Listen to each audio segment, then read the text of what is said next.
ভীমাজুলিত 7 অক্টোবৰৰ পৰা দুদিনীয়া বৰ্ণিল কাৰ্যসূচীৰে অনুষ্ঠিত হ'বলগীয়া ৱাংগালা ফেষ্টিভেলৰ অন্তিম আখৰা অনুষ্ঠিত হয়। অল আছাম গাৰো NGOৰ ফৰামৰ উদ্যোগত টুকুৰাৰ ভীমাজুলিৰ ৰাজহুৱা খেলপথাৰত 7 অক্টোবৰৰ পৰা দুদিনীয়া কাৰ্যসূচীৰে অনুষ্ঠিত হ'বলগীয়া 100 ড্ৰামছ ফাৰ্ষ্ট ৱাংগালা ফেষ্টিভেলৰ বাবে ইতিমধ্যে সাজু হৈছে। 7 অক্টোবৰৰ পুৱাৰে পৰা বৰ্ণাঢ্য কাৰ্যসূচীৰে অনুষ্ঠিত হ'ব ৱাংগালা ফেষ্টিভেল।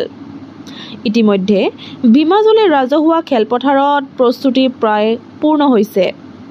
ফেষ্টিভেলত গাৰো যুৱক-যুৱতীসকলে 100টা ড্ৰাম বজাই পৰম্পৰাগত ৱাংগালা নৃত্য প্ৰদৰ্শন কৰিব।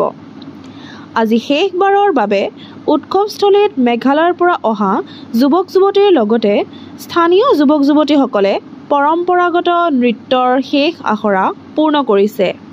ধন্যবাদ।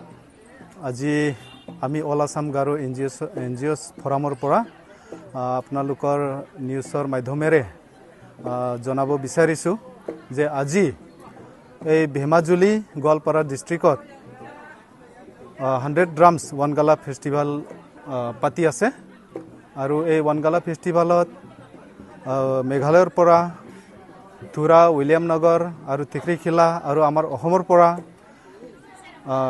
ট্ৰুপছবিলাক আহি আছে আৰু আহি পাইছে, আপোনালোকে দেখি আছে। আৰু এই প্ৰগ্ৰামটো অহাকালি 7 আৰু 8 নৱেম্বৰ তাৰিখে হ'ব আৰু এই ৱাংগালা ফেষ্টিভেলক লৈ কিছুমান লোকে অপপ্ৰচাৰ চলাই আছে। এই অপপ্ৰচাৰ আমি নাকচ কৰোঁ আৰু এই ৱাংগালা ফেষ্টিভেল চলি আছে আৰু চলিবই।